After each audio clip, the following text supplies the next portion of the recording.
좋은 수요일 아침입니다. 찬송가 269장 찬양하겠습니다. 찬송가 269장입니다. 그 참혹한 십자가에 주 달려 흘린 피 샘물같이 내 흘러서 죄 씻어주시네. 값없어도 다 나와서 내 죄를 고하며 있는보다 더히도록 참 성결구들이 나 믿노라 나 믿노라 그 보혈을 금없어도 피 흘리사 날 구원하셨네.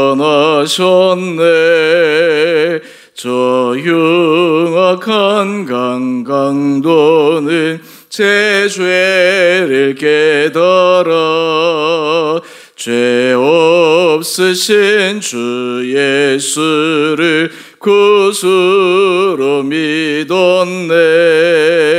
내 시은 죄 흉악하나 주 예수 믿으며 용서받은 강도같이 곧 구원받으리.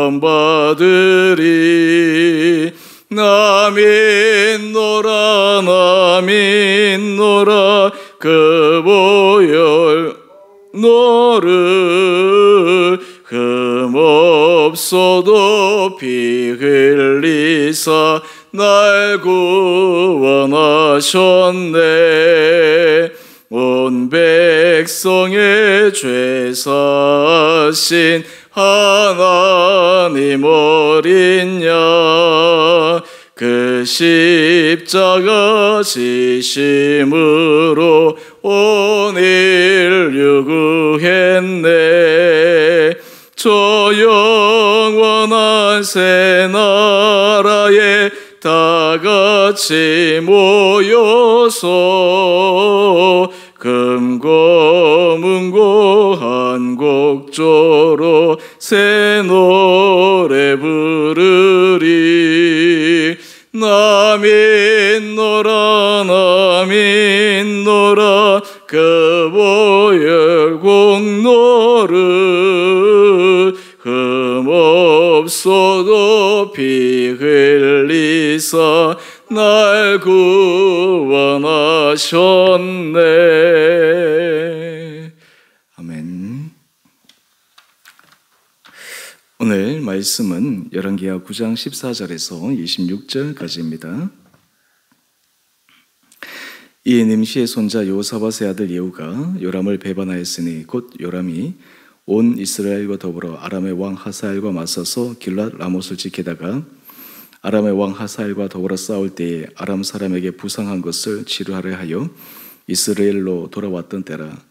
예후가 이르되 너희 뜻에 합당하거든 한 사람이라도 이 성에서 도망하여 이스라엘에 알리러 가지 못하게 하라 하니라.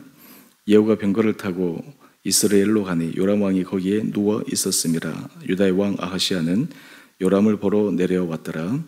이스라엘 망대에 파수꾼 하나가 서 있더니 예후의 무리가 오는 것을 보고 이르되 내가 한 무리를 보나이다 하니 요람이 이르되 한 사람을 말에 태워 보내어 맞이하여 평안하냐 묻게 하라 하는지라. 한 사람이 말을 타고 가서 만나 이르되 왕의 말씀이 평안하냐 하시더이다 하며 예후가 이르되 평안이 내게 상관이 있느냐 내 뒤로 물러나라 하니라. 파수꾼이 전하여 이르되 사자가 그들에게 갔으나 돌아오지 아니하나이다 하는지라. 다시 한 사람을 말에 태워 보내었더니 그들에게 가서 이르되 왕의 말씀이 평안하냐 하시더이다 하며 예후가 이르되 평안이 내게 상관이 있느냐 내 뒤를 따르라 하더라. 파수꾼이 또 전하여 이르되 그도 그들에게까지 갔으나 돌아오지 아니하고 그 병거 모는 것이 nim시의 손자 예후가 모는 것 같이 미치게 모나이다 하니 요람이 이르되 메우라 하며 그의 병거를 메운지라. 이스라엘 왕 요람과 유다 왕 아하시야가 각각 그의 병거를 타고 가서 예후를 맞을세 이스라엘 사람 나봇의 토지에서 만남에 요람이 예후를 보고 이르되 예후야 평안하냐 하니 대답하되 내 어머니 이세벨의 음행과 술수가 이렇게 많으니 어찌 평안이 있으랴 하더라. 요람이 곧 손을 돌이켜 도망하여 아하시아에게 이르되 아하시아여 반역이로다 하니 예후가 힘을 다하여 활을 당겨 요람의 두 팔 사이를 쏘니 화살이 그의 염통을 꿰뚫고 나오매 그의 병거 가운데 엎드러진지라. 예후가 그의 장관 빗가락에 이르되 그 시체를 가져다가 이스라엘 사람 나봇의 밭에 던지라. 내가 기억하려니와 이전에 너와 내가 함께 타고 그의 아버지 아합을 쫓았을 때에 여호와께서 이같이 그의 일을 예언하셨느니라. 여호와께서 말씀하시기를 내가 어제 나봇의 피와 그의 아들들의 피를 분명히 보았노라. 여호와께서 또 말씀하시기를 이 토지에서 내게 갚으리라 하셨으니 그런즉 여호와의 말씀대로 그의 시체를 가져다가 이 밭에 던질지니라 하는지라. 아멘. 복된 수요일 아침입니다. 우리가 지금 계속해서 열왕기하 말씀을 통해 하나님께서 하시는 공의로운 심판에 관해서 묵상하고 있습니다. 좋으신 하나님, 하나님의 사랑하는 사람에게 축복하시는 하나님에 대해서 묵상할 때는 참 마음이 기쁘고 평안하지만 공의의 하나님에 대해서 묵상할 때 마음이 많이 무겁기도 합니다. 그럼에도 불구하고 이 말씀은 우리의 삶을 다시 한번 다잡고 하나님 앞에 어떠한 삶을 살아야 될지를 분명하게 확인시키는 말씀이기에 오늘 이 말씀을 통해 우리 성도들이 믿음 안에서 더 굳건하게 서는 결단 있는 은혜 하루 되시기를 원합니다. 어제 이어서 오늘 말씀이 이어지는데 하나님께서 아합의 그 가문을 심판하시기 위해 요람 때 군대장관 예후를 한 제자를 통해서 기름을 부으시고 그를 통해 아합 집안을 심판하려 하십니다. 오늘 이 내용들이 보면 참 치밀하게 계획되어 짜여져 있는 것 같습니다. 우리가 영화를 보거나 때로는 여러 TV 프로그램들을 볼 때 그것을 계획하고 준비하는 PD들이나 또 작가들이 있지 않습니까? 그 스토리가 탄탄하다 이런 얘기들을 우리가 할 때 그 영화나 드라마나 이런 것들이 감동 있고 잘 만들어졌다 그렇게 하는데요. 하나님께서 하시는 일은 굉장히 치밀하십니다. 우연히 되어지는 것이 아니라 거기는 다 하나님의 깊은 속내가 숨겨져 있습니다. 오늘 그 말씀을 함께 묵상하십시다. 여호사밧의 아들 예후가 요람을 배반하는데 이 배반의 소식이 아직 이스라엘 왕에게 전달되지 않습니다.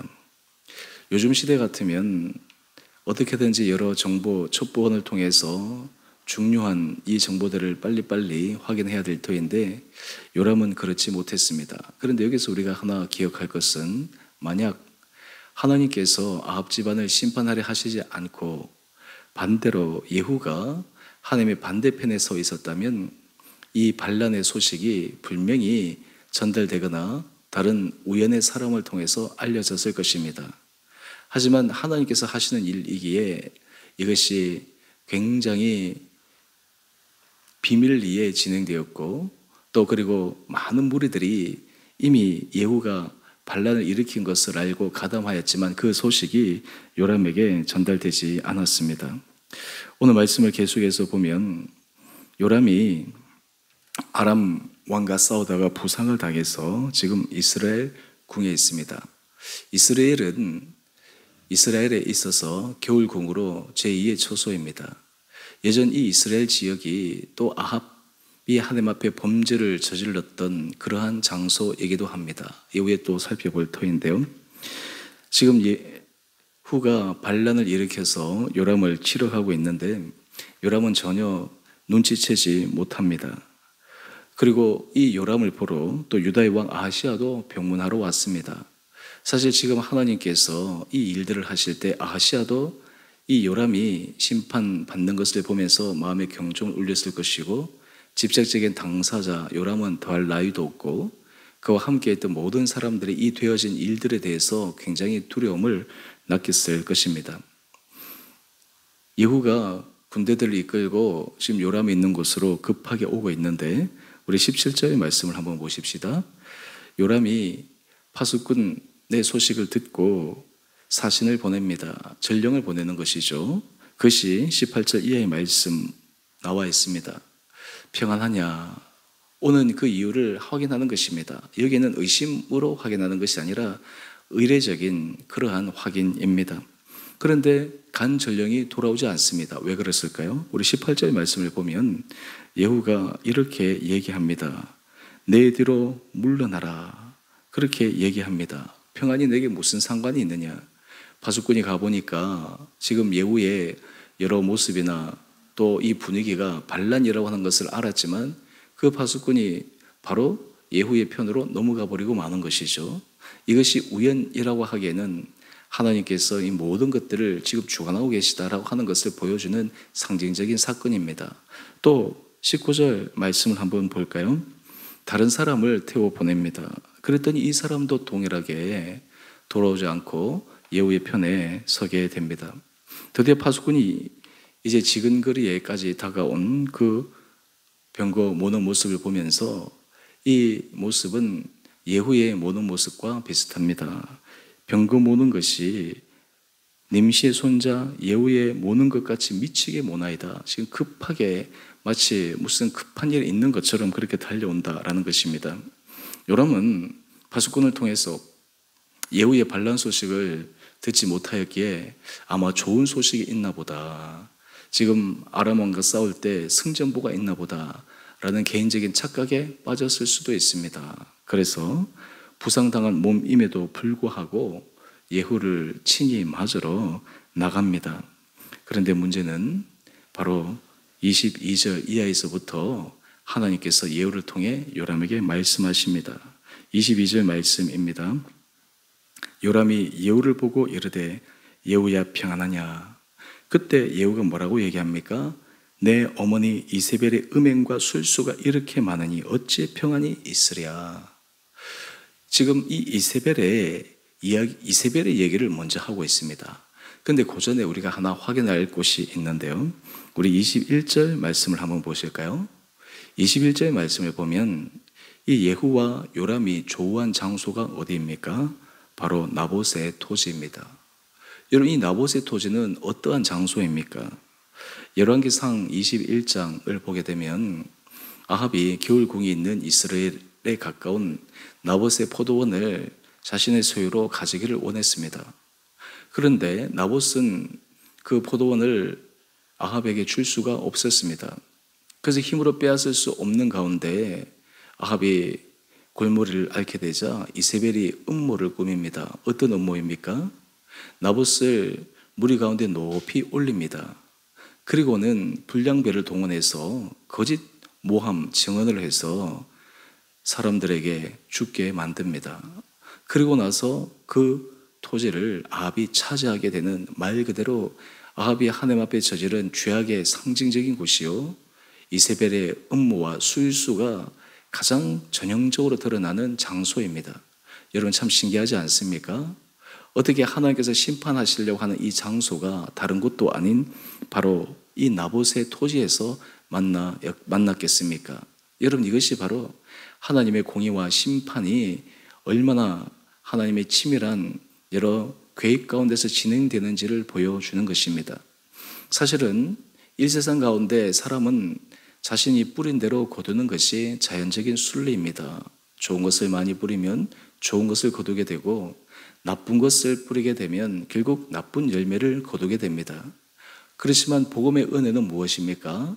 우리가 죄악의 씨를 뿌리는 여러 잘못을 함에도 불구하고 하나님 앞에 회개하고 돌이킬 때 하나님께서 그 죄악을 다 사하여 주시고 그 죄악의 결과, 죄악의 보응을 받지 않도록 하시는 것이 놀라운 축복이 아닙니까? 우리가 하나님 앞에 선한 일을 할 때 우리가 한 것보다 더하게 100배, 60배, 30배의 결실을 맺도록 하는 것도 하나님의 은혜입니다. 하지만 그 하나님의 은혜 자리에 벗어난 자연의 순리는 자연스럽게 뿌린 대로 거두는 법칙이 되어지는 것이요, 심지어 하나님의 심판 아래에 있을 때 그 행한 대로 보응받는 것이 얼마나 무서운가라고 하는 것을 보여줍니다. 23절 말씀입니다.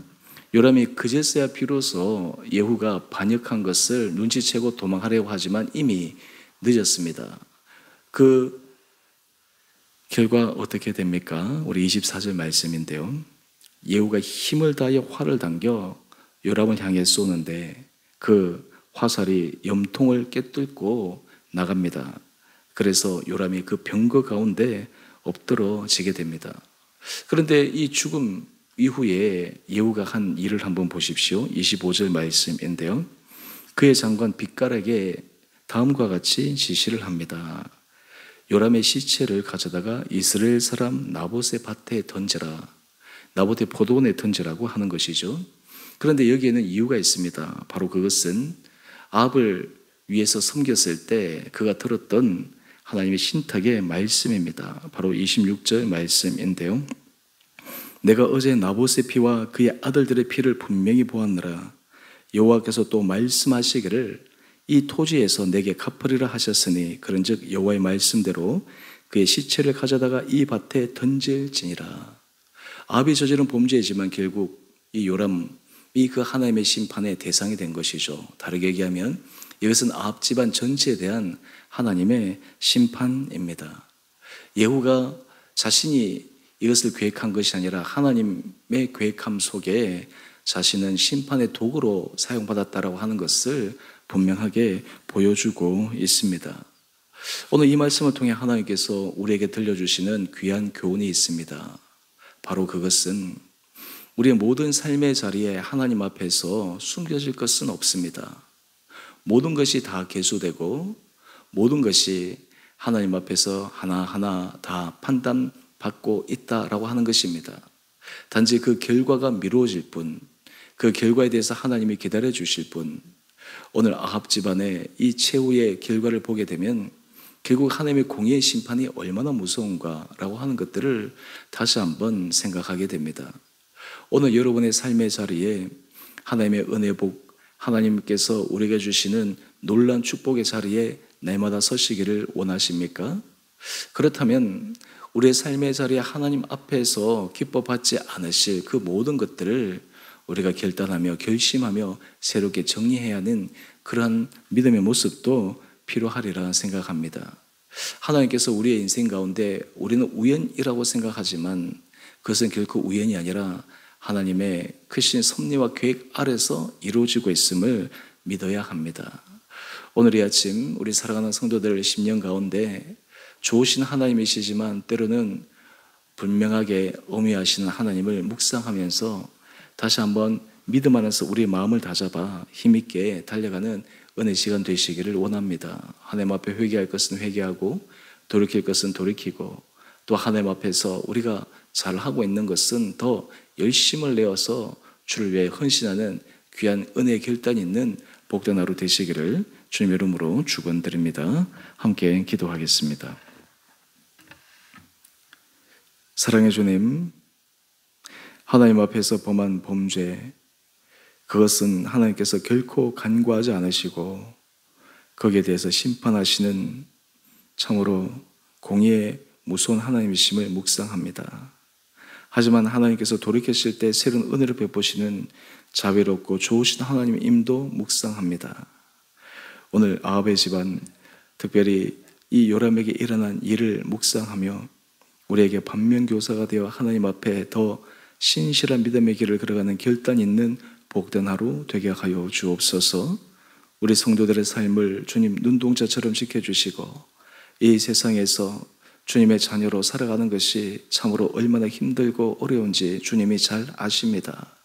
하나님 앞에 신앙의 양심을 가지고 또 믿음의 양심을 가지고 살아갈 때 때로는 손해볼 수도 있고 때로는 여러 가지 상황 가운데서 불리한 상황에 처할 때도 있지만 우리 온 살아가는 성도들이 정말 주님을 바라보며 믿음의 선한 길을 걸어가게 하여 주옵소서. 우리 성도들의 가정을 지켜주시고 우리 성도들의 자녀들을 축복하여 주시며 우리 성도들의 하시는 모든 일들 가운데 주님의 한량없는 은혜 복을 부어주셔서 100배, 60배, 30배 축복을 채워주시되 또한 그것이 주님으로부터 온 것임을 기억하여 우리 온 살아가는 성도들이 가면 갈수록 주를 위하여 더 아름답게 쓰임받는 복된 인생들 되게 하여 주옵소서. 우리 성도들 가운데 몸이 불편하고 연약한 성도들 있습니다. 하나님 그 자리를 불쌍히 여겨주시고 그 연약한 부위를 친히 어루만져 주시고 주님께서 허락하여 주시는 놀라운 치유와 회복의 역사가 일어나게 하여 주옵소서. 주께서 세우신 주원의 교회를 기억하여 주시고 이 교회가 성령 충만한 은혜 교회 되게 하여 주시며 이 교회를 위해서 기도하는 사람들이 많아지게 하여 주셔서 우리의 기도가 쌓여 하나님 앞에 올려드려질 때 우리에게 놀라운 기도의 응답을 경험하는 거룩한 주의 교회 되게 하여 주옵소서. 오늘 저녁에 드려지는 수예배 가운데도 성령께서 함께 참여하는 성도들과 또 영상으로 임하는 성도들의 심령 가운데 새로운 힘을 더하여 주셔서 예배 드릴 때마다 우리를 새롭게 하시는 주님의 큰 은혜를 경험하는 귀한 예배 시간 되게 하여 주시고 오늘 하루도 주님의 손에 이끌리는 복된 하루 되게 하여 주시기를 우리 사랑하신 예수님 이름으로 감사기도 드리옵나이다. 아멘. 하늘에 계신 우리 아버지, 아버지의 이름을 거룩하게 하시며 아버지 나라가 오게 하시며 아버지의 뜻이 하늘에서와 같이 땅에서도 이루어지게 하소서. 오늘 우리에게 일용할 양식을 주시고 우리가 우리에게 잘못한 사람을 용서하여 준 것 같이 우리 죄를 용서하여 주시고 우리를 시험에 빠지지 않게 하시고 악에서 구하소서. 나라와 권능과 영광이 영원히 아버지의 것입니다. 아멘. 오늘도 믿음 안에서 승리하시는 복된 하루 되시기를 바랍니다.